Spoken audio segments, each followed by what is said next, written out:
Bueno, grazas a vos todas, todos por vir con este día, máis aínda. Nada, o que comentaba agora, vou poñer un momentiño, un par de minutiños para poñer un pouco en contexto esta actividade. Nos somos Arquitecturas Sen Fronteiras, que somos os que estamos organizando isto. Somos unha entidade, bueno, pois moitas nos coñeceredes, somos unha entidade que traballa pois dende o ano 95 aquí en Coruña, que se formou un grupo aí na Escola de Arquitectura. Agora mesmo temos proxectos dentro do ámbito da cooperación internacional, sobre todo en Guatemala, que é onde estamos traballando fai uns anos en proxectos de hábitat. E aquí, a nivel máis local, temos un proxecto no área rural e temos un proxecto dende o ano 2023, o proxecto Agra Barrio de Coidados, non? Que é onde se marca esta actividade. Pois este proxecto Agra Barrio de Coidados busca un poquinho fortalecer ao barrio en materia de defensa do dereito ao hábitat, no? A un hábitat digno. Busca tamén loitar contra o estigma, por exemplo, que ten o barrio da Agradorzán, o estigma que ten eso, e tamén resaltar pois as cousas positivas que ás veces quedan ocultas, non? En materia de cuidados. E bueno, pois eso, pois o facemos a través de formación, de investigación, de acción.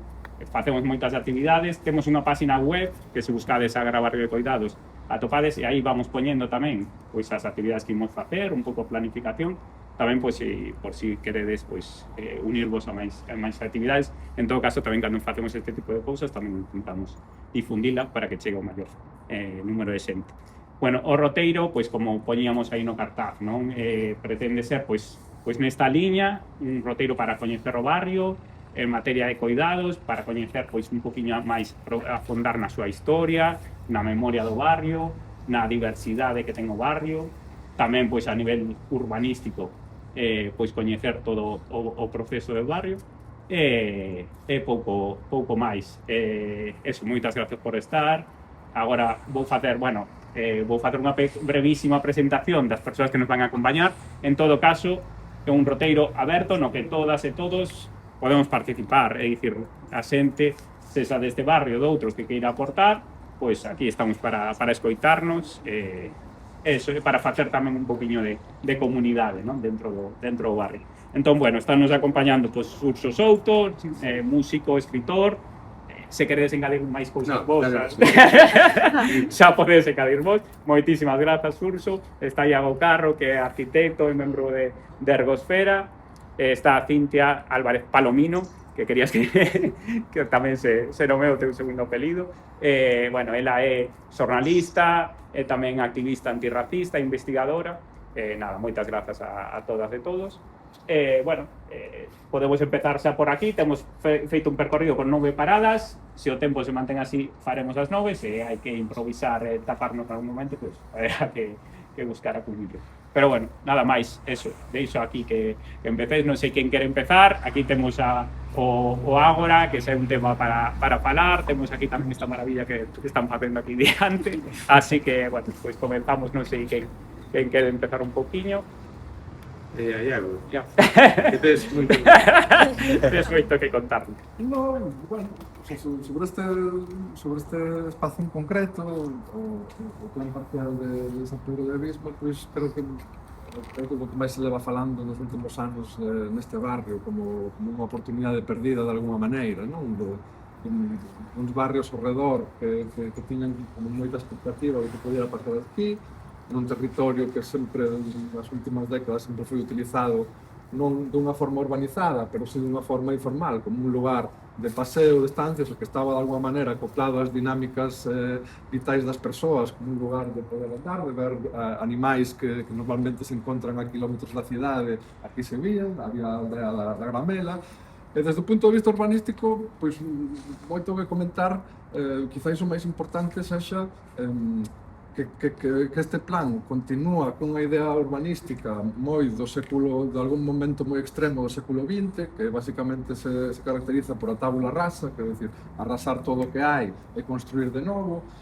Creo que a teoría urbanística foi evoluindo ao largo das décadas. Hoxe xa non contemplamos un mundo desa maneira, que é dicir, é prácticamente imposible tirar un territorio desta superficie e non atopar nada.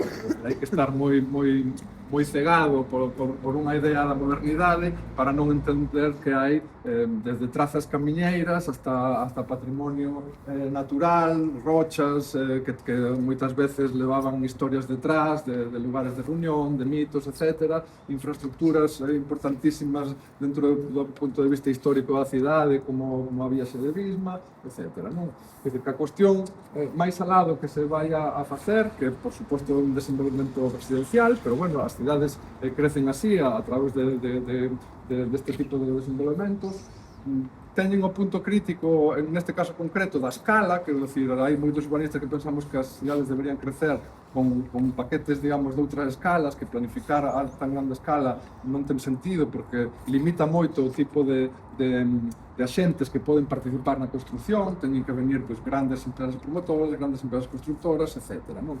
E sobre todo, xa digo, o problema é que non nos demos conta de que mantendo certas cousas do pasado estamos facendo unha cidade máis rica, quero dicir, que simplemente mantendo esas dúas casiñas que quedaron aí da gramela, deixando algún camiño, deixando algunhas formas naturales que estruturaban este territorio, a súa topografía, etc.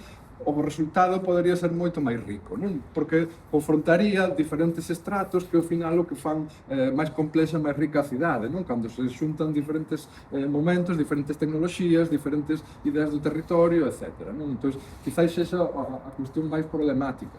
Despois xa en termos de deseño urbano, pois é un proxecto que ten moitas incógnitas porque, digamos que non está claro o que vai pasar a nivel de rúa, non sei se fíxedes, pero son uns bloques exentos que teñen unha parcela privada ao redor, por lo tanto, vos sonará, pois en outras grandes cidades, sobre todo os paus de Madrid, son quizáis o caso máis coñecido, que xeran burbullas privadas, onde dentro hai un edificio, e cara á rúa, pois pode ser que sexan muros, non? Aquí non está claro, según a ordenación, poderían ser perfectamente edificios en medio de unha parcela e que a rúa dea muros. E tamén podería ser que se permitira certa edificabilidade pois, comercial ou que sexa pegado ás rúas para que polo menos teña algunha actividade, non? Pero eso non é unha voluntade explícita dentro do plan, por lo tanto, podería pasar o peor, como tamén podería pasar unha situación intermedia, non? Entón, quizás esas son como as cousas máis relevantes que se poidan contar desta oportunidade perdida para todos os barrios ao redor, por Torrillo, para Agra, para Mariñeiros, etc. San Amaro, que están construindo tamén en que vos parece increíble, a Agra de San Amaro, que sempre foi un espacio público, na Romería do Santo, van construir que son 11 bloques. Capitalismo salvaxe. Xa está todo aprobado, é todo... A maioría destes planos veñen, por exemplo, é un convenio do ano 1998, que decir, imaginadevos a lógica que existía, que ainda non chegáramos nin ao pico da burbulla inmobiliaria, e eses son os mimbres co que se ideou esta planificación, non? Pero o urbanismo pues, ten esa inercia, ten unha inercia moi grande, é algo que se decide no 98, empeza a executarse no 2024, e non parece que non hai ningún mecanismo para obviar esa idea que nos teñen vendido durante tantas décadas que é da seguridade xurídica, non? A seguridade xurídica que eso está entendido para a seguridade do propietario ou do promotor que compra en un determinado momento os terreos e dá igual que a sociedade as nosas aspiracións cambian, que o que lle prometimos a este señor no ano 98 é o que tense que cumplir aquí. E os concellos pois din que ten as mans atadas para poder modificar máis ou menos esa ordenación. Sí, te queres comentar, porque eu quería cantar, entonces como empecemos a cantar se vai ser... me cambia un pouco o tono, non? Entonces... Que va, no te preocupes. Creo que interesante también es comentar que en el momento en el que hablo ya de esta parte, pues nos vamos a la parte de enfrente justo, que es el Centro Ágora, mirar un poquito cómo se piensa y desde qué mirada se piensa siempre estas construcciones. Estamos hablando de un espacio que se supone que fue creado un poco para atraer también cultura, educación, para de alguna forma unir en la sociedad y la comunidad que se estaba conformando aquí en este espacio. Pero desde qué lógica se ha pensado, desde qué lógica se ha diseñado este espacio, un espacio que parece o que debería ser abierto a la comunidad en general, pero no se ha pensado en esa comunidad, en sus dinámicas, en la forma de ser y de estar en esta sociedad, las personas que forman parte de este espacio. Estamos hablando de que en este caso el Agra tiene una densidad de diversidad étnico-racial y cultural superior al 10%, y muchas veces los espacios no están diseñados para todas nosotras, sino que están diseñados desde una lógica mucho más eurocéntrica y que piensa o entiende la cultura, el saber y el conocimiento desde unas perspectivas que limitan o que dejan fuera ciertos grupos de personas. Hablamos de la usabilidad de los espacios, los colores utilizados, el blanco, por ejemplo, que de alguna forma impide que las personas que están en el día a día haciendo vida y uso de los espacios les invite a estar allí, porque de alguna forma lo que le genera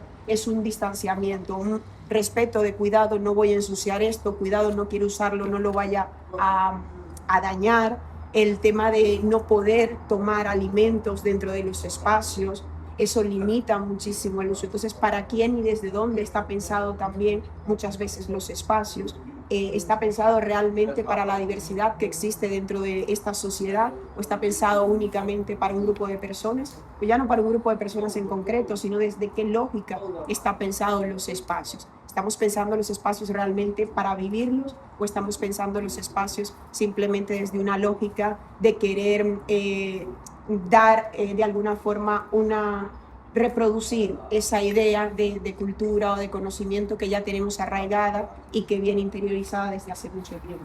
Entonces creo que es importante igual echar un vistazo también a eso, sobre todo por la forma en que nació el Agra, porque nació desde esa necesidad de traer a personas del rural. ¿Por qué? Por una lógica capitalista. Ese crecimiento del barrio es por una lógica capitalista de expansión, estas personas necesitan un espacio y se fueron quedando en esta zona.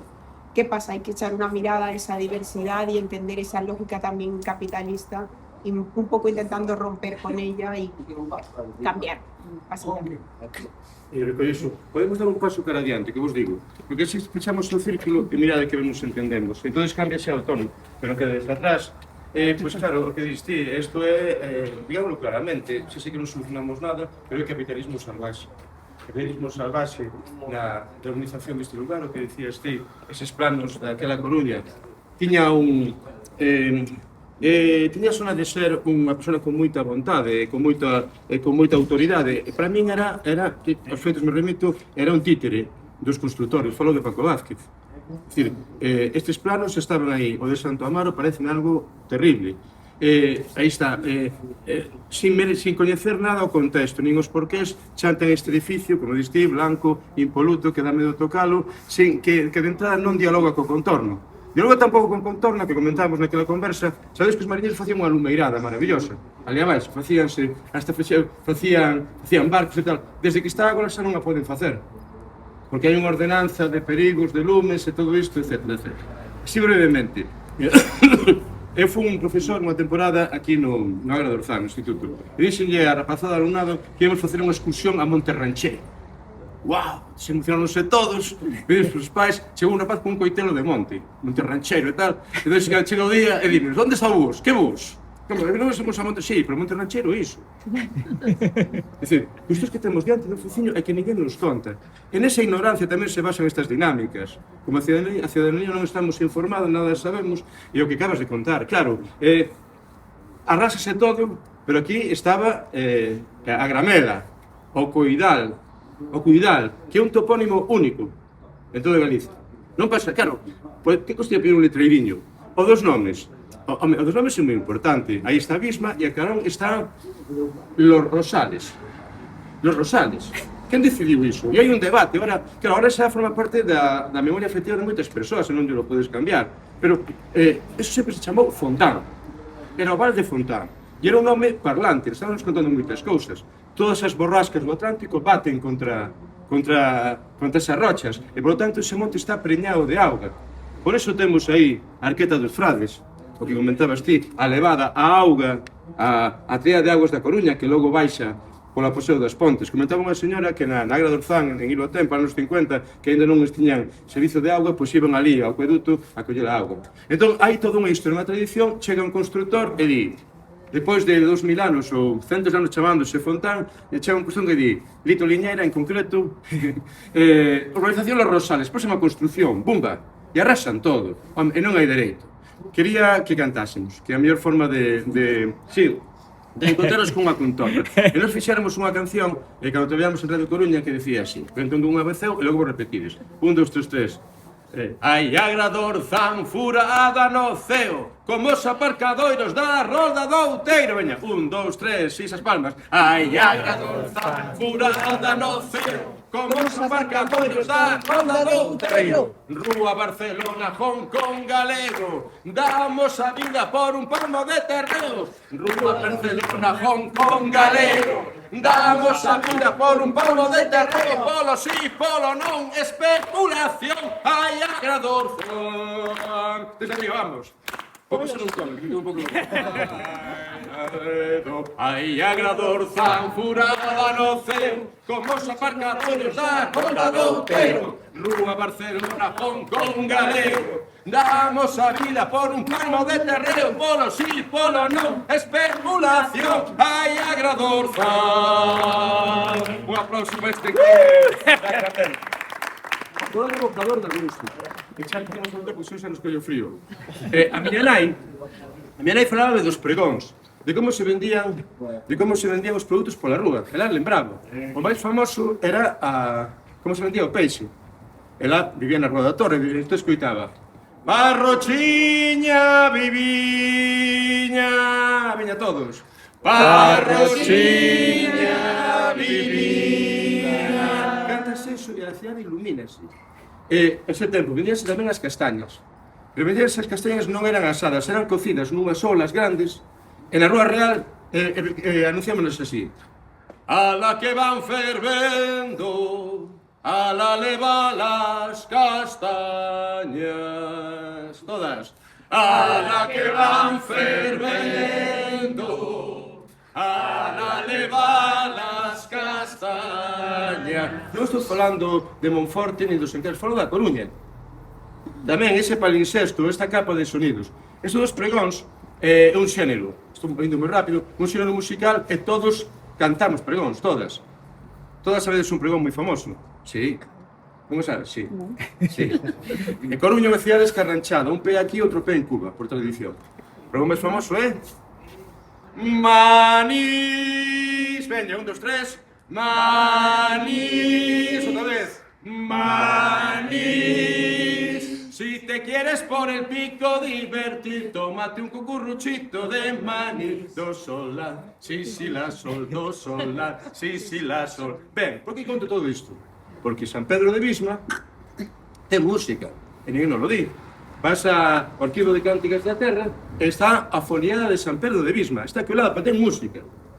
E no dicionario de Meladio Rodríguez di que na Coruña vendía o leite dicindo quen quere leite, quen quere leite. Ben, pois na foliada de San Pedro de Visma non temos a melodía, que recuperou Cánticas da Terra di pola calle van dicindo quen quere leite que bon é. Veña, repetid comigo. Pola calle van dicindo quen quere leite que bon é. Si el leite que se prenda, ai rapaciña, traemo pronto a co. Esas palmas. Si el leite que se prenda, ai rapaciña, traemo pronto a co. A cidade está cargada, hai unha frase moi bonita de Agustín Fernández Pazos, Paz. A cidade é un libro que se lê camiñando e é todo un palincesto. E por iso, o máis terrible e a maior forma de incultura é isto. É un entorno humanizado durante séculos, arrasado, e aparte de arrasado que non nos quede nada de memoria. Porque probablemente poñerán outros nomes de rúas que serán de próceres ou persoas distinguidas, pero que nomes tan bonitos. O Loureiro, a Gramela, o Cuidado. Comezamos a ruta, se queredes, pois vamos Caracatanga. Veña, Medre, Agra do Orzán, e vos decides Medre. Medre, Agra do Orzán! Medre! Medre!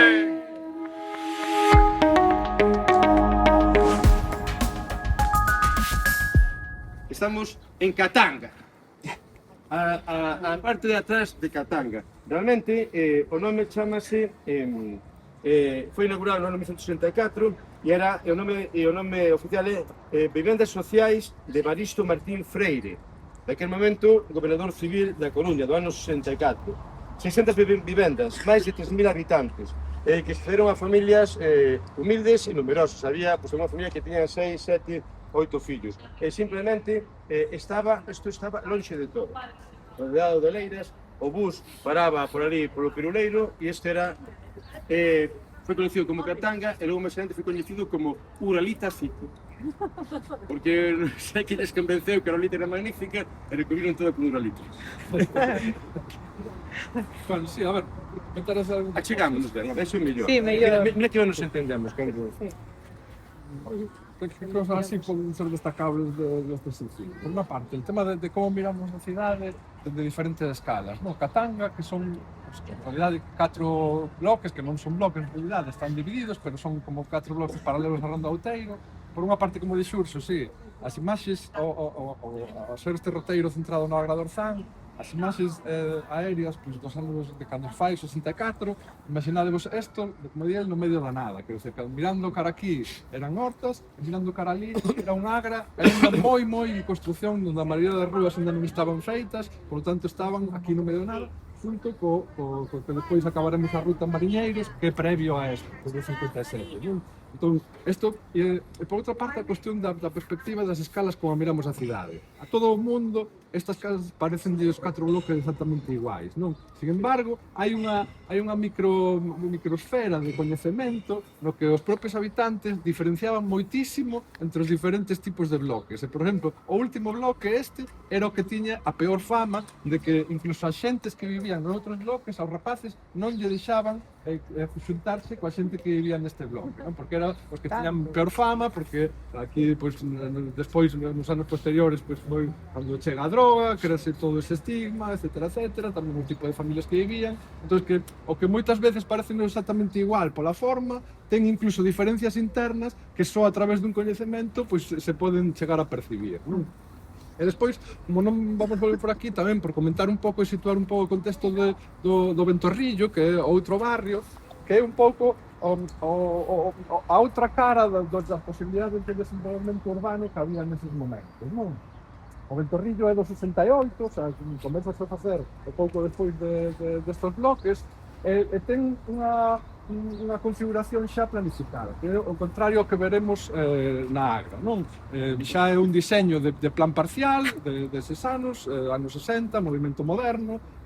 Se veredes que é unha configuración diferente ao que casi todos os coruñeses temos na idea dos polígonos deses anos 60, que todos temos concentrado, creo, en El Viña, non? Na primeira e na segunda fase del Viña, que son, pois, bloques exentos, moi grandes. Aquí optouse por unha configuración nos que os bloques se van maclando uns aos outros. É unha configuración urbana na que sí que se inclúen xa os equipamentos, quero dicir, o equipamento comercial, o equipamento religioso, o equipamento docente, o sea, todas esas cousas xa estaban incluídas no planeamento, non? Por lo tanto, créase un barrio, a través de, son 2.100 vivendas, creo, en 3 unidades veciñais, que era como se llamaba, non? Unidades veciñais de 700 persoas, e, por lo tanto, hai toda como unha teoría do urbanismo moderno en que as cousas teñen que estar colocadas dunha determinada maneira, con unha determinada escala e con uns determinados equipamentos, non? E hai un pensamento sobre como colocamos os aparcadoiros, como colocamos os equipamentos no centro para que de alguma maneira, inda que crucen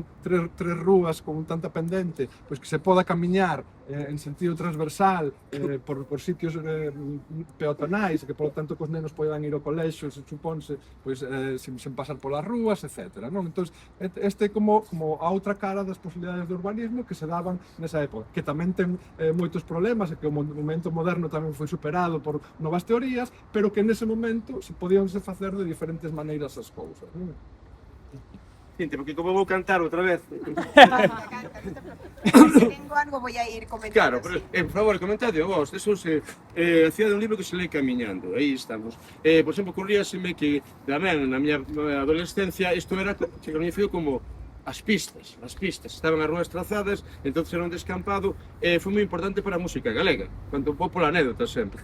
Había un rapaz aí das Conchiñas que non, claro, quería ser gaiteiro, na casa atrusaba a xente e viñan a xerar aquí. Era Vieito Romero, que logo fundou o grupo Lorna Lubre, e como os rapaces dos barrios, pois eso, xente vía das aldeas, pois que gracias ao ensino, pois chegamos a unha certa posibilidade de coñecimento e de acceso á cultura e de facer cousas distintas. Ben, eu sempre polas anécdotas. Pero antes nada cantar toda esta canción, non? Hai que recordala. 1, 2, 3, esas palmas. Ai, agrador tan furada no ceo, como os aparcadores da Ronda do Outeiro, Rúa Barcelona, Hong Kong galego. Damos un palmo, damos a vida por un palmo de terreo, polo sí, polo non. Especulación, ai, agrador fan. Etimoloxía de Katanga.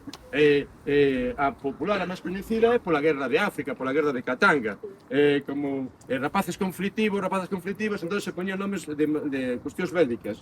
Como Labañou está China e Xapón, bueno, China por algunha guerra, Xapón porque as casas estaban pintadas de amarelo, pero tamén pola parte dos castros da Falperra estaba o barrio do Gurugú, a famosa, para nós quedamos moi longe, claro, xa non che soa o Gurugú. No. A guerra de Franco, de África, antes incluso, non? A guerra, tantos soldados, o desastre de Anuán e todo isto.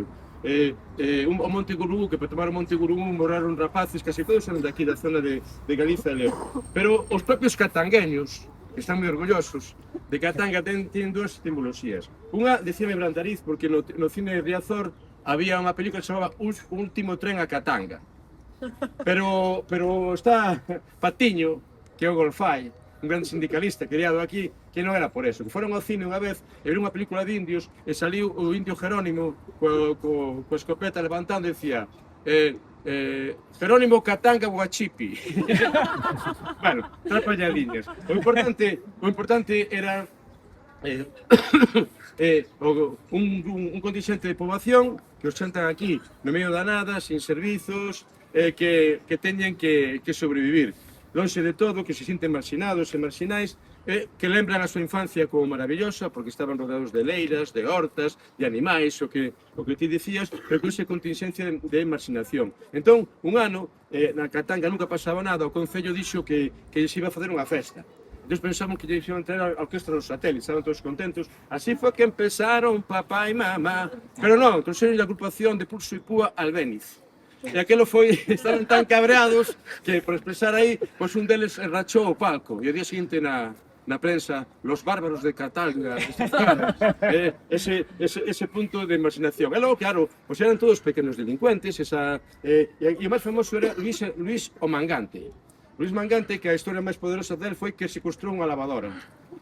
Secuestrou unha lavadora e pediu rescate, había que deixar un sobre con cartos en el bar Babor. E bueno, foron ali e foi tan pardillo que cando foi coller os cartos, pois xa estaba a policía. Estas comunidades amarxen de todo, pero claro, que crean vínculos fondos entre eles, non? Ves esas relacións de amizade tan grande, e tienen unha tradición moi bonita en Katanga, que no Nadal, serían momentos, despois de cear, salían a ventá e empezaban a cantar pola ventá. Pero sigo siendo el rey!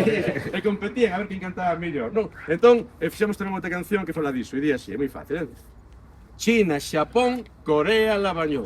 Son os nomes das casas de Corea, de Labañou, as casas tamén de promoción oficial, as casas de Franco. A ver, cantamos. China, Xapón, Corea, Labañou.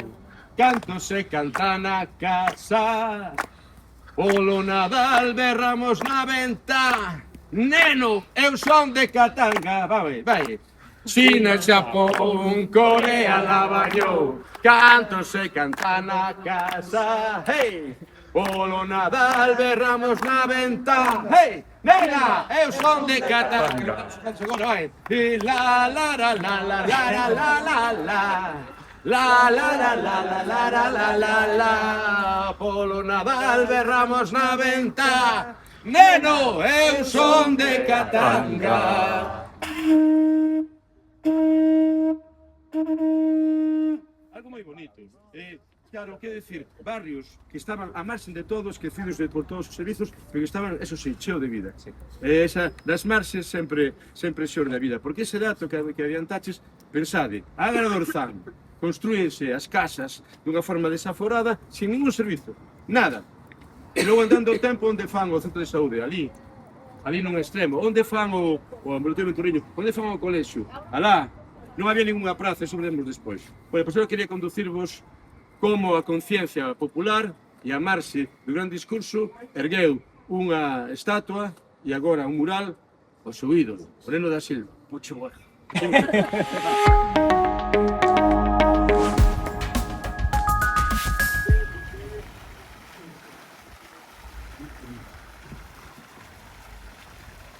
Iago, queres comentar?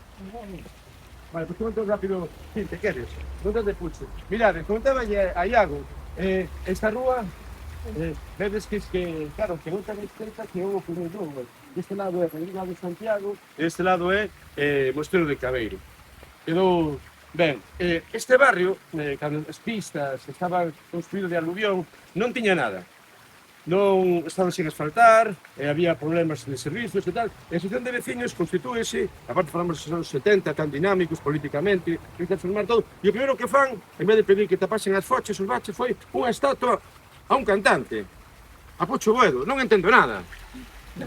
Non sabedes nada de Pucho Boedo, non? Bueno, Os satélites. Aí está, os satélites. Pucho Boedo, o Neno da Silva. E esa dinámica que se creou nos anos 70 culminouse este ano e fixeron este grandísimo mural de a terra galega. Ben, quen é Pucho Boedo? Para resumindo, claro, para a maior parte da xente, morreu hai 40 anos, dos anos 70, pois aí foi un dos primeiros cantantes que cos Tamara e cos satélites cantaba en galego. E onde triunfou? E onde se dá a coñecer? En Suiza. A emigración galega, decían que había un encontro en Montré, en Suiza, dos grupos da Coruña, los españoles e os Tamara estaban, claro, mencionados as condicións dos emigrantes galegos nos anos 60 en Suiza. Suiza agora está na casa, non? A xente dormindo en condicións extremas. Estaban felices nese baile, tal, e de repente o Candelas, o cantante dos españoles, cantou unha canción en galego que aprendera Manso, un señor que venía en Pamplona, que decía: Galicia, que bonita son as túas festas, que mozas garridas, enamoro delas. Nin que pararon de bailar.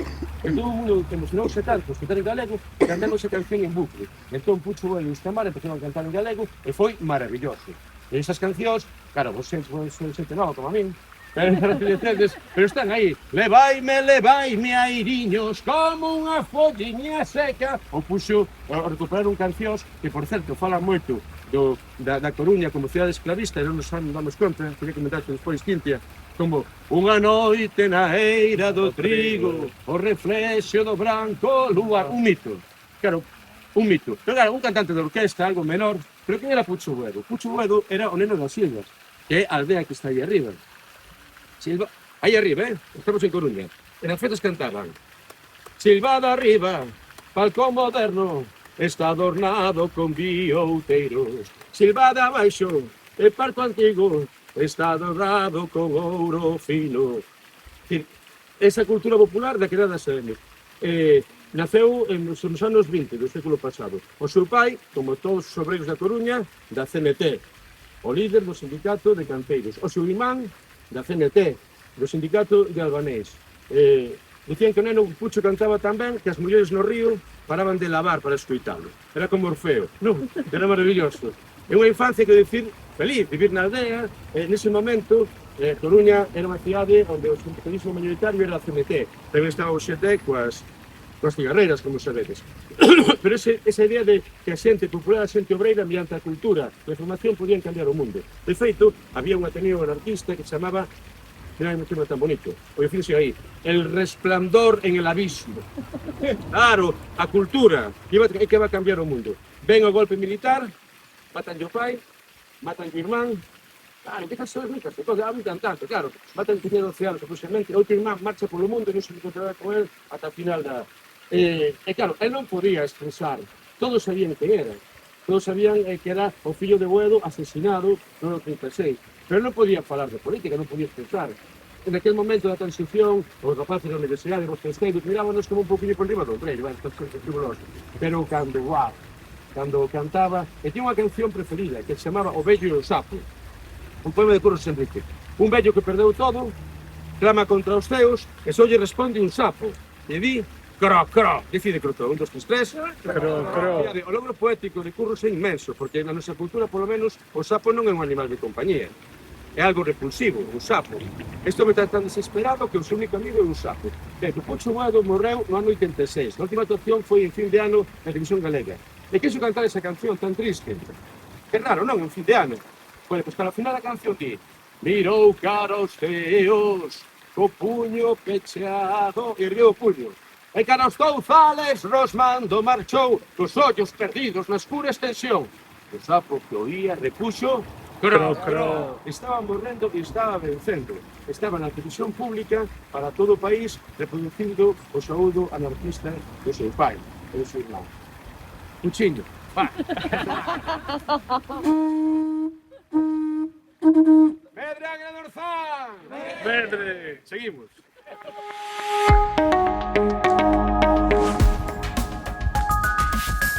De alguma maneira estratégico no barrio, nunha esquina, agora empeza a cada día.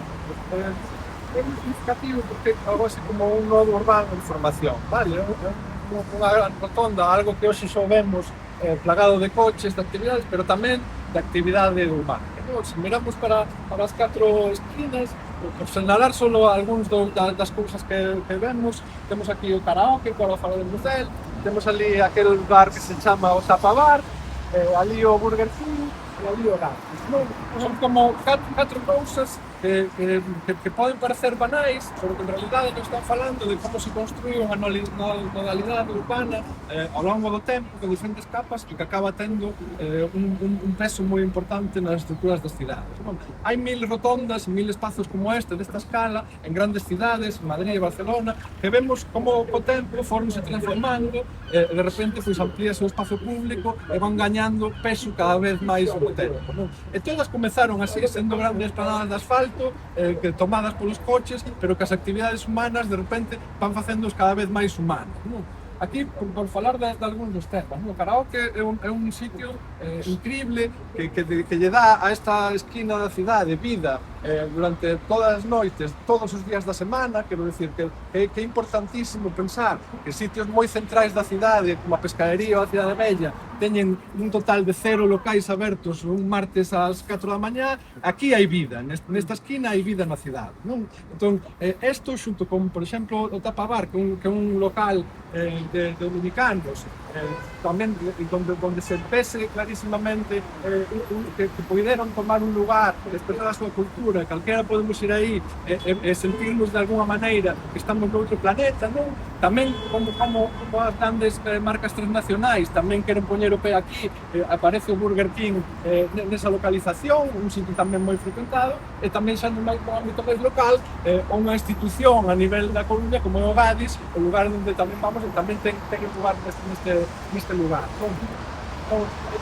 Entender como estes lugares que teñen xa unha escala, pero que para os nosos ollos non teñen aínda a forma de ser un grande espazo público, pero en realidade cada pasiño que damos está indo nese sentido, non? Cada pasiño que demos fará que isto sexa aínda máis lugar. E toda esta manada algún día será outra cousa, e será un nodo deste barrio importantísimo a nivel urbano, porque xa o é, xa o digo.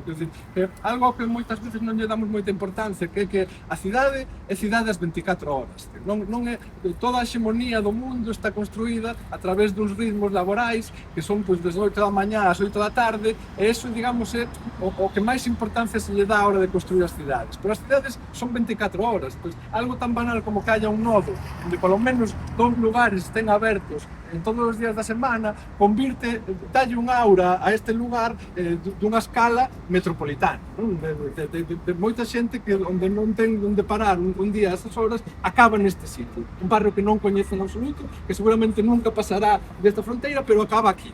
Entón, eso de repente empeza a xerar outras dinámicas de coñecemento e fai que se este construindo este nodo de formación. E que comenta algo, non? Aquí estamos vendo todo o mundo. Aquí es súper importante también.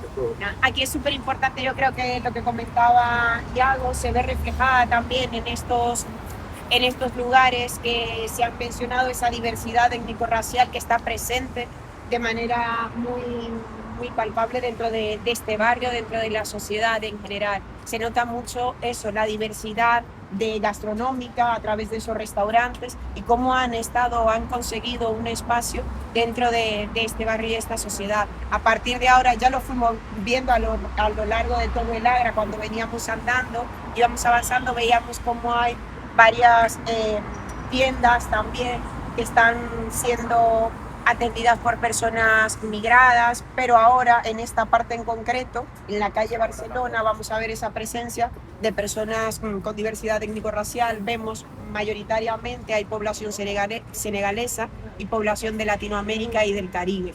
Vamos a observar por aquí comunidades de Perú, comunidades de personas de Venezuela, de Argentina, también hay una población bastante grande, y toda esta zona a nivel de comercio de la calle Barcelona, que la calle Barcelona es un eje muy central de aquí del barrio, pues vamos a ver cómo hay esa diversidad presente también en las tiendas, presente en la gastronomía. Yo creo que es importante. Luego iremos pasando por allí por otros espacios, pero en la zona también de la calle Barcelona tenemos, por ejemplo, Yarama África, que Yarama África es una tienda donde está regentada por una persona de aquí autóctona y su pareja, que es de Senegal, y tienen productos de diferentes países del continente africano. Así que es una muestra, además lleva ya muchos años, de cómo la comunidad está sentada y cómo también va dejando aquí esa huella a nivel de los locales. Por la miña parte, dixo Iago algo importante, fronteira. Nós estamos na Coruña, pero aquela señora xa non estaría na Coruña. Esta era a fronteira entre o Concello da Coruña e o Concello de Oza, asimilado a Coruña en 1912. Sempre houve, pero en Vigo tamén pasou igual, que Vigo, sabes que é o Concello de Vigo, de Lavadores, de Bouza, da vila de Bouza. A cidade que... Morelos. Como? Outra fronteira como Morelos. Claro. O Concello de Oza empezaría na praia de Oza, ali empezaría, seguiría, e chegaría hasta o Portiño. Sería, aí empezaba ese concello que era tamén interesante, o Couto da Coruña. En Betanzos, os labradores, a terra das mariñas. Por qué? Porque tiñan as leiras pegadas a ría e moitas veces ían en lancha hasta ali. Entón eran as mariñas. En cambio na Coruña, os repolos, o trigo, todo iso, viña do Couto, que é este val fecundo, inmenso, que logo foi ocupado pola industria, o Val da Grela, etc., que está protegido do océano polos montes de San Pedro, Mazaído, Comeanda. Hai un poema de Gordo Pondal que di: boa meicende venturosa e garrida na tua doce pendente. Home, hoxe en día a meicende aplicarías calquer calificativo menos boa e garrida, non? Porque era un lugar fecundísimo, e eran de leiras os famosos repolos do Couto da Coruña, estaban acoutados. Hai unha canción tamén popular que di: Carmela, miña Carmela, manosiño de navizas, ti que naciches na grela. Claro, na grela agora non imaginas ningún manosiño de navizas, porque foi ocupado Barrié, que poderoso, a refinería e zona industrial. E que estás comentando, agora como esa zona industrial empeza a cambiar de usos, xa está convertindo en zona residencial. As miñas fillas van a un grupo de baile tradicional que se chama Donaire, que está nunha nave. Ali, que estás dicindo esa metamorfose, esa transformación. E hubo un enxeñeiro, un urbanista, César Cors. Contanos dele, sabes? Foi o que fixo o plan anterior ao plan do 48 de alineacións, que é o que dá lugar a Agradorzán. O sea, todo o que vemos hoxe da Agradorzán, das ultrazadas das rúas, provén do que se chama o plan de alineacións do 48, que se aprobou no 49, pero previamente tiña habido un concurso no que se fixe un plan xeral no 45 para Coruña, era o plan Torre. Pero que non se aproba porque os poderes fácticos e moitas ciudadanía coruñesa estaban contra, porque de alguma maneira facía cambiar moitas das propiedades privadas para facer manzanas máis regulares, etc. Entón a xente puxose moi en contra e por eso tivo que acabar facéndose o segundo plan, que o do Corteo. E aí queda pegada dos grandes fracasos no desenvolvemento logístico desa cidade. El foi o que trazou, o que marcou a rolda de Nelle e a rolda de Outeiro, que non teria desenvolvemento total hasta moito despois. E el tivo un soño, I had a dream, que era, falamos do franquismo, la Plaza de las Diputaciones de Galicia, digámoslo, echándose a boca, la Plaza de las Diputaciones de Galicia. Que era iso? Sería unha segunda plaza de María Pita que ia dialogar con ela e sería un novo centro da cidade fermosísimo. De que estou falando? Da Palloza. A Palloza, vale, vas ali nun sitio, pero non levas a ninguén, a ningún turista a ver a Palloza. Levas a ver os cantóns. Os cantóns que eran territorios portuarios. Era a zona de Porto. Onde está o obelisco era o cantón da Leña. Onde está o cantón pequeno era o cantón da Sardiña. E un bon desenvolvemento urbanístico convertiu nunha zona de lecer maravilloso. Eu quería crear unha praza grande que incluíse o muro, o porto, e que sería un novo eixo da cidade. Dialoga visualmente con María Pita, pois ali ves o María Pita noxe. E necesitaba un edificio grande, noble. E que edificio era ese? O edificio da fábrica de tabacos.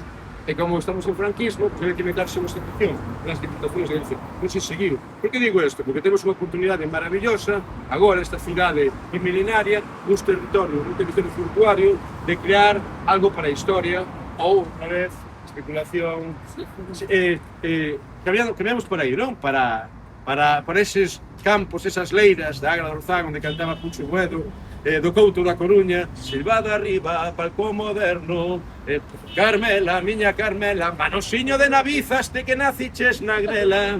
Ali a xente maior lembras aínda, utiliza esa parada de bus que está ali, que pon panadería desde 1900, non sei que, antiquísima, pois chamase a parada das cabras, porque ali era a feira das cabras.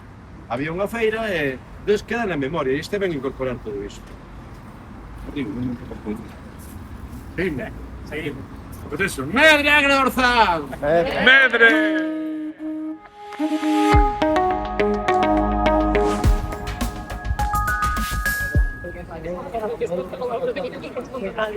Me gustan los sitios que son para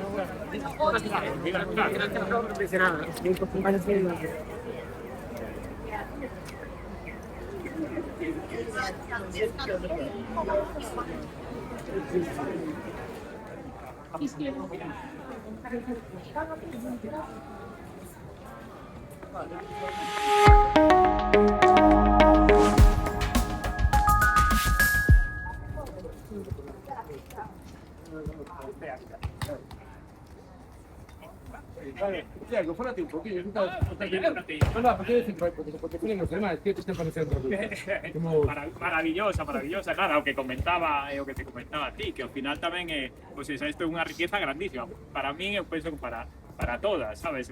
Esto dicía los meus en todos os barrios nos que vivín, nunca cheguei a coñeceros tamén como estou coñecendo este barrio, no que non vivo nin vivín, sabes? Pero realmente súper interesante tamén transmitir, dicía ya a Suso, esto ten que quedar por escrito, todas estas cousas, pero é certo hoy en día hai que transmitilo de forma oral tamén. Tamén, claro. Pois é importante, todas nós, pois nos vamos quedando con cousiñas que tamén podemos despois transmitir. Porque eu tengo outro tema, e vou lixer moi ben. Creo que todo ese paso para adiante, eu vou dar. Claro, cerrar o círculo, que bonito. Por exemplo, na universidade, faise un traballo, faise unha tese, ou que sexa, ou un folleto, algo máis humilde, e xa quedamos todas cheas, ala, xa está. Pero eso non trascende.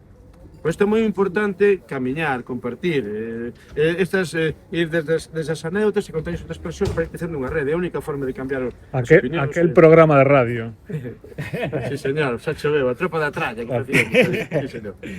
Bueno, que falamos deste lugar? Falades, non? No, sempre, veña, dalle ti. No, eu aquí, por exemplo, creo que estamos moi cerca en esta rúa, da tenda de que falábamos antes, de Yarama, África, e creo que é interesante tenerla como referencia, porque de alguna forma lleva muchos años aquí presente, al igual que comentábamos también en la reunión que tuvimos antes, previa a este roteiro. Mamá África son espacios que llevan mucho tiempo aquí en el barrio y son un reflejo simplemente de cómo se han asentado estas comunidades aquí en este barrio, pero no de una manera simplemente a través de esa supuesta integración que se supone que tiene que darse por parte de un grupo de personas, sino que al final forman esa relación con el barrio de manera general y de manera también a través de la equidad. Es decir, tienen emprendimientos, sostienen la economía de estos barrios, mueven los barrios y, como comentábamos antes también, pues viven los barrios de una manera también completamente diferente. El uso de los espacios de las personas que viven en estas zonas es completamente diferente al uso de los espacios que podemos ver en otros barrios. Lo que hablábamos antes del Agra del Orsán, claro, del Ágora, cómo se plantea ese espacio desde una mirada muy eurocéntrica y se traslada al que vivan las personas que habitan de esta manera los espacios. Imagina meter a un niño jugando con la pelota en el Agra, ¿cómo lo vas a encerrar ahí? Tiene un espacio ahí. Las personas que van, por ejemplo, con chanclas, porque aunque sea invierno, pues están acostumbrados a andar con chanclas, llevar chanclas o moverse de otra manera. ¿Cómo lo metes en ese espacio? ¿Está realmente pensado para ellos, para ellas ese espacio? Entonces, esa relación es interesante y aquí, en esta zona, se ve muchísimo cómo se han apropiado de este lugar. Eso también es cierto y es importante tenerlo en consideración. Luego, la carga negativa que muchas veces trae consigo a nivel de las noticias de los medios de comunicación, vemos como el Agra, la calle Barcelona, siempre se está asociando continuamente a la marginalidad, a la pobreza, a la inseguridad, a la delincuencia. Todas estas cuestiones no son aleatorias, es simplemente un reflejo de cómo se relaciona directamente la migración, la diversidad étnico-racial con la delincuencia. Esos discursos de odio que constantemente estamos viendo, lo vemos reflejados en los medios de comunicación y forman parte de nuestra sociedad. Entonces es importante también tenerlo en cuenta y ser consciente de ellos y romper también con ellos y darnos cuenta de que también forman parte de la economía, de la producción y del día a día de la vida de esta sociedad. También hay una zona por aquí que es muy interesante, que no sé si lo conocéis, se llama Galgo Azul, es un espacio cultural y una librería al mismo tiempo que está teniendo y está aportando un movimiento cultural dentro del espacio, dentro del barrio. Hace poco hicieron un proyecto financiado por la Diputación de A Coruña que está rescatando la memoria del molino que hubo aquí y que se quitó. Bueno, se quitó y se guardó y ahora está, ya ni se sabe si están todas las piezas completas del molino. Pues vais a ver a lo largo del barrio varias pegadas y varios también murales que hacen memoria de ese o evocan ese molino. Testemunho de evento, Sí, además. Hay que decirlo, porque si no... Sí, además tenía una infraestructura que no era habitual en los molinos, sino que estaba dividida en dos partes, el encaje, y es muy, muy interesante. Así que también es eso, es cómo realmente este espacio cultural, que es también una librería y que está dinamizando muchísimo la zona, la lleva un chico que es argentino, por ejemplo. Entonces dices, ¿cómo ves esa presencia de las personas con diversidad étnico-racial, las personas migradas en diferentes espacios y cómo habitan estos lugares? Vale, eu creo que agora é un bom momento para poner un pouco as bases de como surgiu o barrio, non? Que non comentamos moito, falamos así alguna pincelada. Esta zona era a periferia da cidade, como podedes imaginar, a cidade, todos conhecemos Cidade Bella, Peixería e os grandes Sánchez de finais do 19, non? Isto era completamente o exterior, un sitio onde había núcleos, non? Núcleos de orixe preindustrial e rural, desde Nelle, Outeiro, Agra do Orzán, etc. Un sitio de cultivo, sin máis, non? No plan, como vos dicía, o plan do 48, cando se trazan as alineacións. Chamase un plan de alineacións porque non é que propuxera grandes proxectos de transformación do solo. Como decíamos, viñamos dun plan anterior do 45 que se rexeitou polos poderes e pola ciudadanía porque quería transformar demasiado a propiedade do solo, que é basicamente de onde deriva casi todas as decisións urbanísticas, non? Entón, o que se fai é, os camiños que xa había neste territorio, trázanse unhas rúas, simplemente delimítanse que é o espacio privado e que é o espacio público, non? O espacio público quedou reducido, digamos, a eses camiños un pouco ensanchados, de forma que, pois, aos propietarios de un ou do outro lado non se lles quitaba demasiado demasiada terra para o espazo público, e por eso o barrio non ten prácticamente ningún espacio público, salvo esta praza que xurdiu despois e a Gran Rúa Barcelona, que por falar da Rúa Barcelona, o camiño desde a Rotonda ata aquí, cantas rúas da Coruña teñen a vida que vivimos nestes 100 metros de paseo? Probablemente hasta estas horas non era ninguna soa rúa da Coruña que donde tivéramos que ir esquivando xente, ninguna. E, sin embargo, casi ninguén diría que a gran rúa da cidade é a Rúa Barcelona. E a realidade é que o é. Aquí, por exemplo, unha anécdota, o día do gran apagón, eu fui a dar unha volta pola cidade e viñen a este barrio. Viñen desde a cidade bella, camiñando toda pola cidade, varios barrios, e acabei aquí. Esta era o centro da cidade ese día. Cando non había nada na cidade, cando era noite de verdade, o centro da área metropolitana da Coruña era esta praza. Era a única praza que estaba absolutamente chea de xente, grupiños como alrededor dun móvil pasando o tempo, poñéndose música, andando. Tamén era a única praza onde vin que a policía que esa noite estivo moi pendiente por toda a cidade estaba aquí facendo rexistros, que esa idea que temos de que sigue habendo evidentemente unha cuestión racial a hora de pedirlle os papéis a xente, preguntar que estás facendo aí, etc. Non? E outra cousa que vivín como a gran diferencia deste barrio con respecto a todos os que transitei esa noite era que, así como en toda a cidade había xente asomada ás fiestras esa noite, neste barrio era o único onde desde as fiestras había unha comunicación. De fiestra a fiestra, de fiestra a rúa, de rúa a fiestra. Todo o mundo falaba, pasabas por aí, iluminaban con grandes linternas ao paso dos peóns. Falaban, fulaniña, pasa pa casa que xa tarde, desde arriba, oi que olvidei as chaves, enfocaban con nudos, que un montón de diferentes formas de vida que nós os occidentais españolitos non tiñamos asumido como que se podía vivir dunha maneira tan intensa a cidade, e aquí, polo feito de ser unha cultura tan mixta, tan chea de outro tipo de culturas, a asunción da territorialización do espacio público non tiña nada que ver. E, por lo tanto, estábamos nun lugar moitísimo máis vivo co resto da cidade, non? E ese tipo de cousas son as que, de alguma maneira, teñen que contrapoñerse aos relatos de odio dos que falaba Cintia, porque son cuestións tanxibles, non? Quer dizer, que un sitio sexa máis seguro, máis vivido esa noite polo feito de estar cheo de xente, é unha cuestión tanxible que se pode cuantificar e, por lo tanto, contrapoñer a eses outros discursos, non?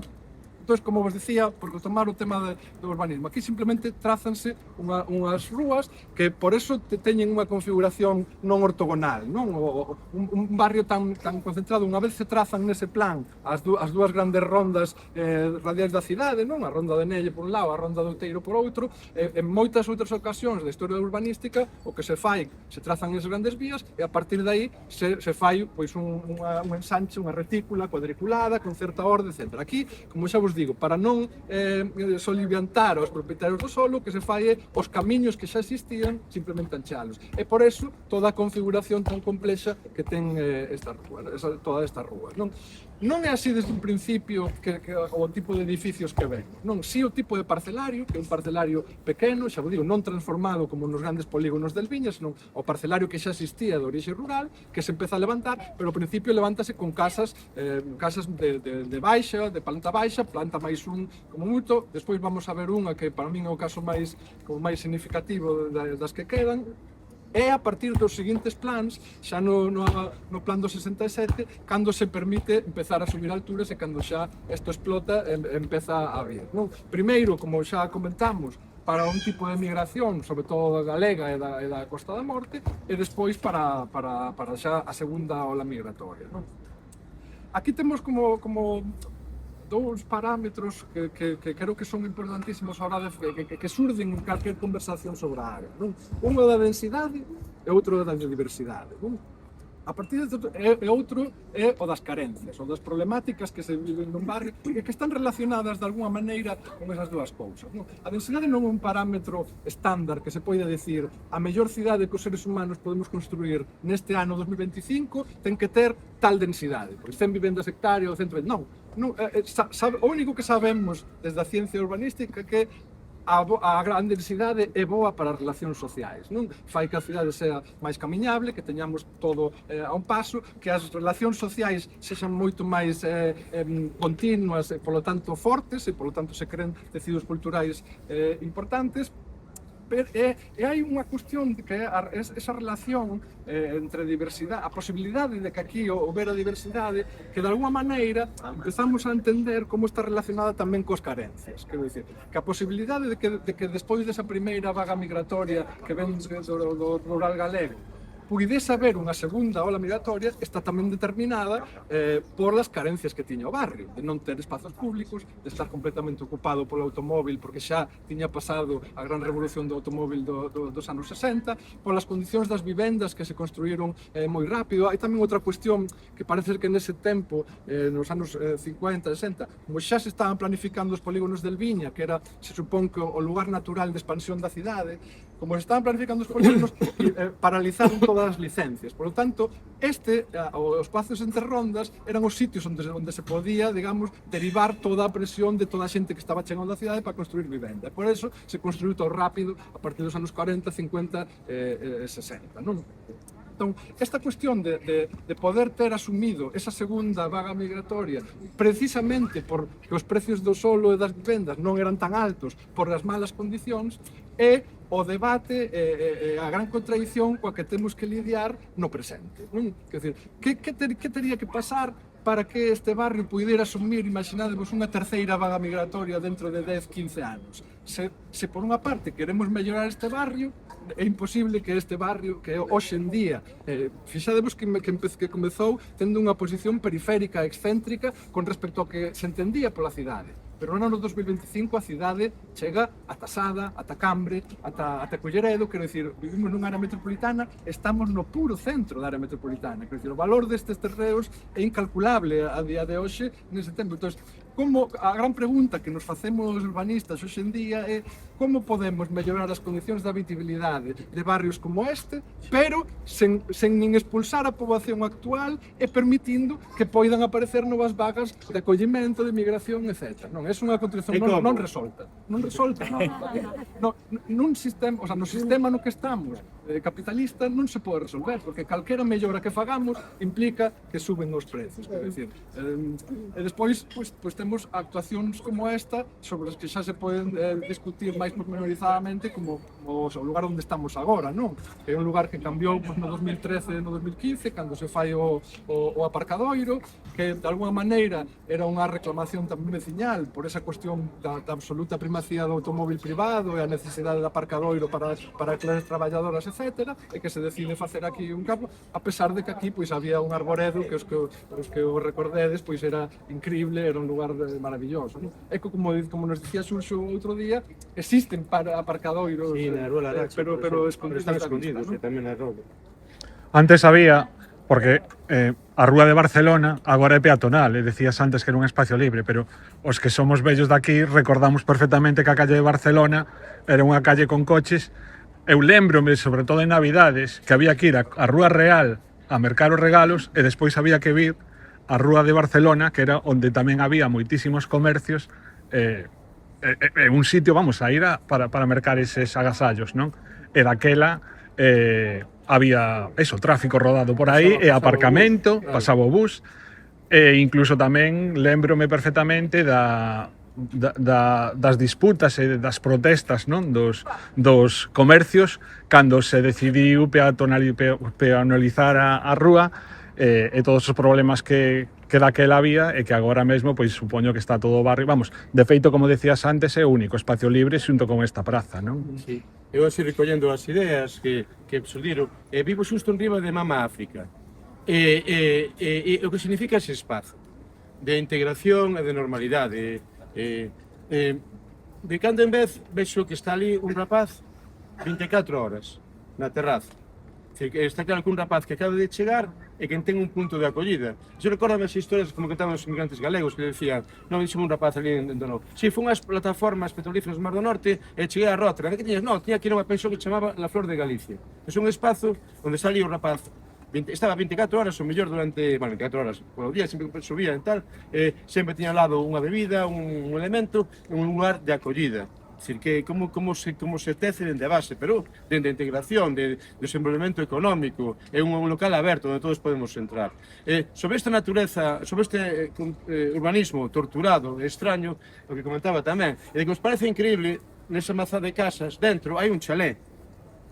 E se mirades por Google Earth, veredes que hai un chalé e que o acceso é un portal paralelo que está aí, porque se construiu así a toda velocidade e quedaba aí esa casa. Bueno, pois quedaba aí esa casa. Comentábame tamén un rapaz que os seus pais estaban en Londres e mercaron unha casa, un piso na rúa Barcelona. E cando volveron xa non sabían onde estaban. Porque levantaran tantos pisos en tan pouco tempo que non sabían onde quedaba. E tiveron que falar cunha figura perdida que era o Sereno. Foron falar co Sereno, recordades, o que tiña as chaves das portas para localizar eso. Foi un crecemento brutal en aluvión, e como xa comentamos moitas veces, sin servizos. E a loita por este espazo, por este predio que quedou sin urbanizar, que perdeuse porque aquela maza de casas tamén tenía que ser praza.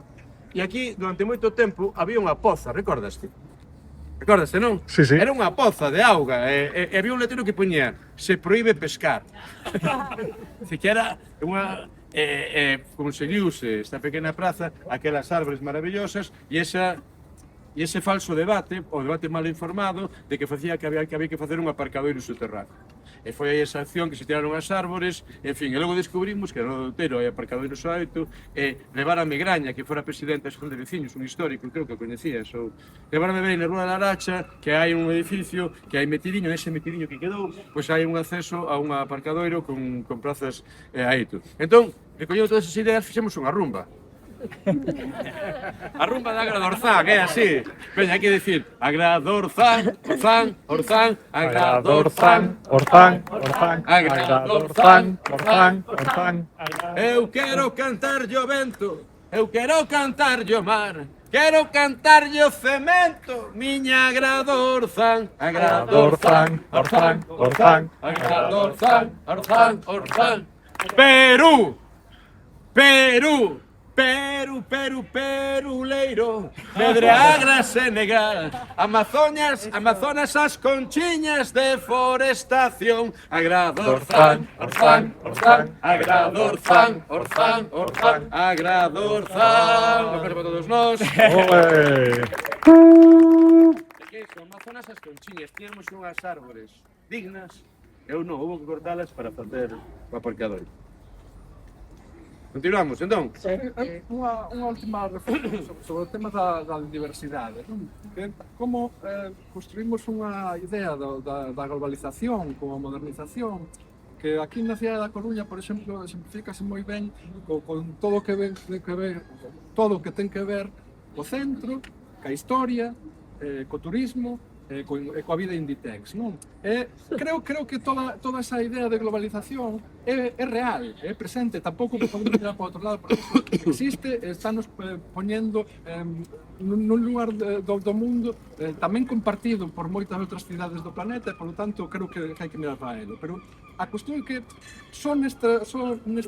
todos estes barrios, entre as rondas, non? Entre os Mallos, Sagrada Familia e Agradorzán, é onde se pode ver outra cara da globalización que é exactamente igual de potente, cando non máis moitas veces, non? Porque desa outra globalización non temos casos como que vimos aquí da intensidade da vida que contamos, da Rúa Barcelona, ou desta praza do Día de Apagón, ou de toda a diversidade de locais que vemos aí, que son moitísimos máis parecidos a unha idea de gran cidade global do mundo. Quero dicir que cando Xurxo di o Hong Kong galego, eu non o interpreto só como o Hong Kong en termos de densidade, que tamén, senón o Hong Kong, o Madrid, o Buenos Aires, o todas as grandes cidades do mundo, que sin ninguna dúda, para min, hai moitísimos máis parecidos nestos barrios entre rondas que nesa outra globalización que incluso a vexo como máis propia a do centro da nosa historia, e que tamén é xenérica. Quero dicir que moitas veces interpretamos esa historia como algo moi noso, moi particular, moi da nosa identidade, pero en realidad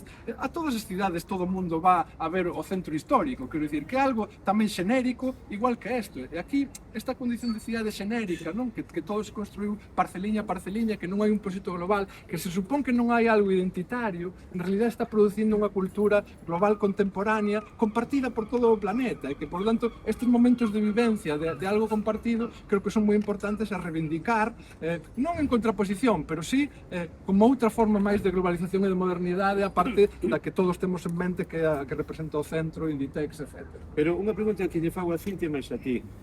Todos temos conciencia disso, non? Agra de Orzán, esa potencialidade, barrio multiculti, barrio de encontro, barrio... Pero eso non acaba non acaba de facerse visible, non acaba de converterse nun argumento definitivo. E máis ben queda a outra parte, a da marginalidade. Por qué? Porque non somos quen como colectivo de... Agra de Orzán, aquí está a diversidade de vida aquí, que estamos... Bueno, yo te diría, por lo menos un dos últimos vídeos que salió hai un par de anos, que foi para mí moi significativo, cando ven un youtuber especializado en ir aos lugares máis perigosos do mundo, non? É famoso, creo que un argentino, que vai por todo o planeta indo aos grandes barrios conflictivos do mundo e tal, e non sei por qué, pois, en Coruña ou en Galicia, o mandan a Agra de Orzán. Entón, se vedes o vídeo, é un vídeo maravilloso, porque o hombre, o chaval, ven por aquí, por a Sagrada Familia, por tal, e vai falando coa xente, e a xente dice, como? Peligroso? Por que estás dicindo, rapaz? E pilla unha señora, home, pois é peligroso, a verdade, non sei. Entón, o rapaz marcha chafao daqui, esperaba que o atracaran 20 veces, que lle tiran tal, e marcha chafao do bar. Eu creo que hai ese Por eso, non temos que, claro, que superar ese estigma. Que distintia. No sé, sí, supoño que temos que superar ese estigma, pero temos que superarlo de cara a todas xuntas tamén. É unha cuestión, e ademais creo que ten que ver tamén con unha cuestión histórica. Aquí igual entro en cousas que son moito máis que non veñen agora a conto, pero a ver, tenemos que asociar y tenemos que ser conscientes de la negación de humanidad que se hizo sobre ciertos cuerpos. Entonces, en el momento en el que ontológicamente se negó la humanidad a ciertos cuerpos, también se le asocian ciertas realidades, ciertos comportamientos. Y esa idea de peligrosidad, de salvajes, de vivir la vida de otra manera, que es contraria a la que se supone que es la norma, es la que lleva sin duda a la creación de esos estigmas. Claro, tenemos que mirar la historia, estudiarla, comprenderla y educarnos de alguna manera. Y eso, esa educación, parte de nosotras mismas, es una reflexión que tenemos que hacer nosotras. No tenemos que esperar a que vengan a educarnos o que en este caso este sistema, que ya sabemos de qué pie cojea, que es un sistema racista, que nos venga a educar, porque nos va a seguir educando en la misma línea. Entonces, igual nosotras tenemos que ser críticas, evitar la incomodidad y de alguna forma ser conscientes de dónde viene todo ese estigma y romperlo habitando nosotras ese lugar de incomodidad y también nuestros sesgos continuamente. Cuando hablamos de los barrios, por ejemplo, cuando nos referimos al Agra de Orzán, haciendo referencia a las inseguridades, haciendo referencia a la diversidad como algo negativo, pues tenemos que quitar también nosotras del lenguaje eso que utilizamos constantemente y que estigmatiza no solo al barrio en sí mismo, sino a todas las personas que están allí y que ahí viven. Sí, creo que tamén temos que ser conscientes da escala de onde estamos e sabernos tamén comparar ou aprender ou ver que está pasando noutros sitios que de alguma maneira lévanos imaginación cando falamos da Agra, non? Eu teño claro que por as experiencias personais pois levante a falar de Lavapiés en Madrid ou do Raval en Barcelona, non? Que está pasando neses barrios que sempre van uns anos por diante dos cambios de transformación, non? Como Lavapiés de repente empezouse a transformar, a xentrificar a un ritmo rapidísimo, non? Que a mí interesa moito agora mesmo que podamos debatir sobre que relato temos que facer destes barrios para romper esos estigmas sen conseguir todo o contrario do que queremos, non que desapareza todo porque de repente todo o mundo lle interese vir aquí porque é o barrio multicultural como lle está pasando a estes outros barrios en outros sitios. Eso é a gran contradición que é dificilísimo facer sen cambiar o sistema de pleno. Aí abriuse un local moi importante para min, non só pola magnitude, sino tamén polo que representa. CGT abriu o sindicatorio. Aí. De este, ¿no? Non pasa nada, pero sí, está aí a CGT. Creo que é interesante lo que estás a dicir nesa perspectiva. Por cosas como esta, ¿no? Aí, pero é unha maneira de unir esas dúas perspectivas. Se sabe. Si, eu levo aquí vivindo no barrio desde o mes de xaneiro, ¿no? Veño de Oleiros, e estou agora vivindo aquí. E para mí, por exemplo, cando ti falabas da importancia da educación, eu traballo en educación, o sea que comparto, pero, sin embargo, creo que as persoas, os grupos e as comunidades dan lecciones de vida. Eu, desde que estou aquí, este é o sitio onde veño a mercar, no mercado, non vi un solo conflicto de convivencia nesta plaza. E unha plaza que, cando ves por primeira vez, cando cheguei no mes de xaneiro, febreiro, estaba dividida, o sea, étnicamente ves como se ocupa e va mudando nas horas do día, ¿no? Pero non hai ningún conflicto, hai un respeto, porque cada grupo está buscando cousas diferentes que atopa a resposta en este barrio. E logo, para mí, hai dous grupos sociales que están facendo como de unión, ¿no? Un é a xente maior, que é cuidada por persoas que veñen de outros países, pero que están aquí e esas persoas sentan as persoas maiores que cuidan, pero fan el momento de atoparse con outras cuidadoras e se xenera un buen rollo, ¿no? E se xenera así como un espacio seguro, ¿no? Normalmente es aí, cerca daquela cafetería onde se senta. En esa parte de aí se sentan máis persoas que veñen de países musulmanes, de subsaharianos, sobre todo. Son grupos solo de mulleres, donde están elas solas, pero el otro grupo que sirve para anexar son os pequenos. Os seus fillos que van ás escolas están xogando con fillos de outras persoas, de outras comunidades e demais, e entón vai habendo ese fluxo, ¿no? de convivencia e demais. Y no sé, a mí me parece, por ejemplo, cuando se habla de que es un barrio peligroso, os invito a vir aquí un día normal a esta plaza, ¿no? Donde la convivencia es, vamos, é unha lección de vida. E hai moita xente migrante que chega aquí, que chega ao barrio ou á cidade de Novas, veñen aquí, e é como un lugar tamén de encontro, de eso, para ir coñecendo. Pois hai moita xente que manifesta en plan, pois atopei piso, pois grazas a xente que coñecín aquí, que me dixo, pois mira, pois móvete por aquí, ou vai a esta inmobiliaria que nos trata mellor e tal. Para xente migrante que chega nova, que non coñece a cidade, a cultura, nin coñece nada, ter este tipo de lugares de encontro con xente pois das súas comunidades tamén é algo super importante. Entón, É o que está existindo, Iago. Estamos aquí unha mañá de sábado, cheo de vida, cheo de xente, cheo de movimento, claro, e sin embargo a imaxe que hai é que, bueno, que non é un sitio, non ten boa imaxe nunha palabra, claro. Como ponemos isto en valor sin que eso signifique desfacer a propia esencia do barrio, non? Polo por min, Monte Alto, cando era un rapaciño, era un barrio marginal, para mí era un barrio maravilloso, agora é un barrio onde non se pode vivir, políticamente, ese é o debate, hai que seguir pensando aí, avanzaremos, non? Pois non chegamos. Sí. Vete, parece interesante. Imos pola racha e vais ainda que será para comentar. Sí, la racha. Pero podes sumar. Pode vir, claro que sí. Na ficha aquí. Eso sí que... por como te chamas? Rivas. Non? Moi poucos autóctonos, non? Ti tamén és autóctono. Non. A ver, Eu nací aquí. E como era cando... Estaba o cine Finisterre, Sí? detrás non había nada, todo era terra, demoraban as dugas e todo iso. Incluso eu teño terrenos aquí, e me fui para fora, fui para Suiza, e traballei máis de 50 anos en Suiza. Sí. Pero eu cando cheguei aquí xa non había isto. Estaba isto cheo de... Ya non o recoñecías, claro. En Barcelona, se dice que é un dito, cando a maioría traballaba na como se chama, na refinería. E tocou a lotería, e se fixeron todos esos pisos. E a maioría non tiñan ascensor. Estes son claves importantes, claro. Por aí me acordo que a calle Barcelona ahora xa non quero dir. Pero aquí, en comparación con outros países, aquí estamos millón. Eu viño de outro país, Claro, es un país... conozco a delincuencia que hai, aquí estamos salvos. Aquí podemos ir tranquilamente, pode haber algún problema, Claro, pero claro, aquí non hai por suposto, problema. pero non é... Falou Rivas, falou ben. Grazas, Paso Pero buen día. si non tes nada que facer, ven con nós. No. Porque si... bueno. Te villo.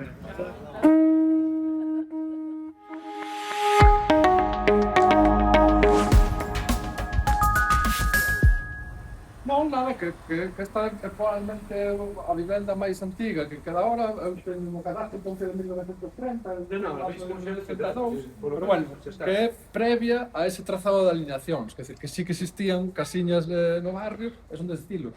Está ben porque contanos esa historia da que xa se teñen feito películas, documentais sobre, por exemplo, en China, por exemplo, chamanlle as nail houses, as casas uñas, as casas cravo, que é imposible descravalas, non? Que pasan aos desenvolvementos urbanos todo a seu alrededor, pero esas casas quedan, non? Eso, vimos películas desas, e aquí temos un caso no centro da cidade de iso, dunha reliquia que queda e a urbanización aparece ao seu redor. E ten esa cuestión contradictoria tamén de dicir como, o sea, que facemos con este tipo de sitios cando de repente decidimos incluílo como debería estar no catálogo do patrimonio do Pexón de que non se te haya que conservala, non?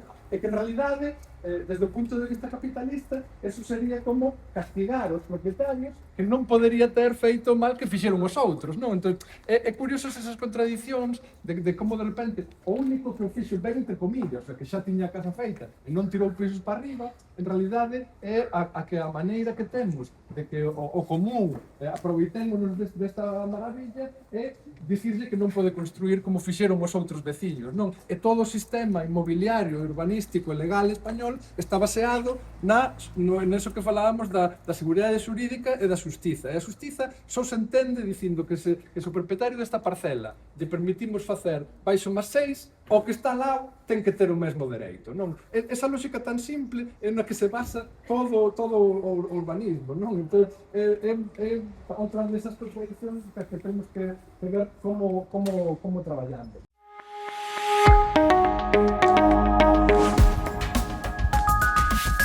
Xa non hai mariñeiros, o último mariñeiro Lecho morreu hai un par de anos, era un home encantador, se tal algún día falamos del, e un paraíso, porque agora vivir aquí, non sei como son, pero ter un espazo público para compartir, moitas historias, estaba esa memoria do mestre, esa memoria da señora da tenda, e os días de festa facían combates de boxeo. Sí, e había, pois iso, convivían mariñeiros, pequenos delincuentes e policías nacionais. Había un famoso Mantiñán, que acaba de por aí, un home que tiña como un armario que medía 2 metros e que se pelaba con un pequechiño. E hai unha cuestión, e aquí se ve un boxeador moi famoso que se chamaba Feito. E chamase Feito porque a súa avoa era vendedora de peixe no muro, na praza, e chamase Afeitiña, porque era moi guapiña. Entón, o fillo o neto de Afeitiña, Feito. E o que vos comentaba, aquí temos o batallador, non chegado, por favor, hai que vir, non queda nada, hai que vir, e mira como se chama. Asociación de Veciños o Barrio da Zoca. Xa vos lo dixen, porque ás 5 da mañán marchaban para traballar no muro, cos palangres, e ese ruido taca, taca, taca, taca, dos zocos, que era o calzado por excelencia para traballar no muro da Coruña. Ainda lles quedaba longe. Sabes longe. Que na Falperretada ir a máis. Claro, imagínate, non? Que tiña hasta lá, non? Claro, é que viñan moitos mariñeiros tamén da zona de Bens. Este lecho era de Bens. Entón comentoume que para quitar o título de mariñeiro, que tenías en medio da embarcación, tiñas que ir a maestranza e daballe clase de Badulla, que era un mestre da parte de Muxía. Pero non dabas clases na maestranza, dabas clases no Novo Formigueiro, que era un bar da Rúa da Franxa, e tiña que asistir a clase tamén o pai, porque o pai tiña que pagar as tazas. E di que no momento do examen preguntaronlle, ti de quen és? Como te chamas? Chama Lecho. E di que non teu pai? O churro de Bens. Gran mariñeiro, aprobado. Bueno, eu non teño máis nada que comentar. Por favor, comentar conclusivos, non? Cintia e... Moitas gracias por todo o recorrido, verdade. Moitas gracias a vos por estar aquí e por vir. Fala tamén deste... O bus paraba no Peruleiro. A ver, que lle chaman Rotonda do Pavo Real está ben. Pero se logo se chama o Peruleiro. Que está pasando? Como valoramos? E mirad, perdón, Cintia, que te interrumpín. Vamos a Torre... Que pasa coa eufonía dos nomes? Non estamos contando moitas cousas. Vamos a Torre de Hércules. Está todo codificado, hai xinalética por todas partes, Monumento da Humanidade, está todo menos os nomes das pedras, porque cada pedra ten un nome. o Xenrei, o Bebouteiro, os títulos de certo, títulos de nada. Que pasa con Eufonía? Algo que temos que reivindicar. Simplemente, se reivindicamos esos nomes, todo comeza a mudar. Quería que no tiene sentido ahora. A ver, es que yo vivo ahí arriba y no sabía de esto. Ves? É que te estás sentindo? Como Entonces digo yo que hay que escribir, pero bien para hacer una reclamación. Claro, por exemplo. Pero non estaría mal. Temos que ter dereito a coñecer a propia toponimia da Coruña. Es decir, como estamos, porque logo falábamos, non sei con quen, que logo como nos utilizan para cuestión do localismo, non? Porque son da Coruña, non sei que. Pero se non coñecemos nada da nosa propia cidade, subimos ao alto da Torre de Hércules e nos vemos auga. O mariñeiro está vendo o Carpancho, os Abarracidos, as Tousas de Leste, as Tousas de Vendaval. Agradecervos a ti, Xurxo, a Cintia, a Iago, por todas as aportacións, a todas e todos vos por vir, aínda con este día, por animarvos, penso que mereceu moitísima pena. E eu, sobre todo, agora o penso dende fora, non me digo, que actividade tan interesante. E non é porque a organizásemos nós, sino porque, eso, como cidadán, digo, que riqueza, pois poder acceder a toda esta información sobre un barrio, non? Entón, pois simplemente eso, dar as grazas e o galla, pois isto sirva tamén pois para crear comunidades, está servindo para pequenas cousiñas, non? Aquí a cada unha de nós e que sirva para seguir organizando actividades como Aí está, e de remate, que continúe. que continúe. Unha repichoca. Cal queredes? Facemos moitas. Bueno, o clásico. Porque a rumba non a temos moi clara, non? Agradorzan, Gonzán. Bueno, vamos, 1, 2, 3. Ai, agradorzan, furada no ceo, como os aparcadoiros da Ronda do Outeiro. Rúa Barcelona, Hong Kong galego. Damos a vida por un poco de terreo, polo sí, polo non, especulación. Ai, agradorzan. ¡Metro vamos de azúcar!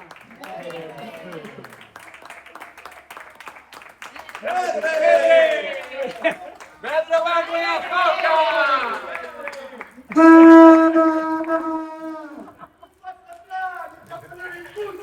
Ahí estamos.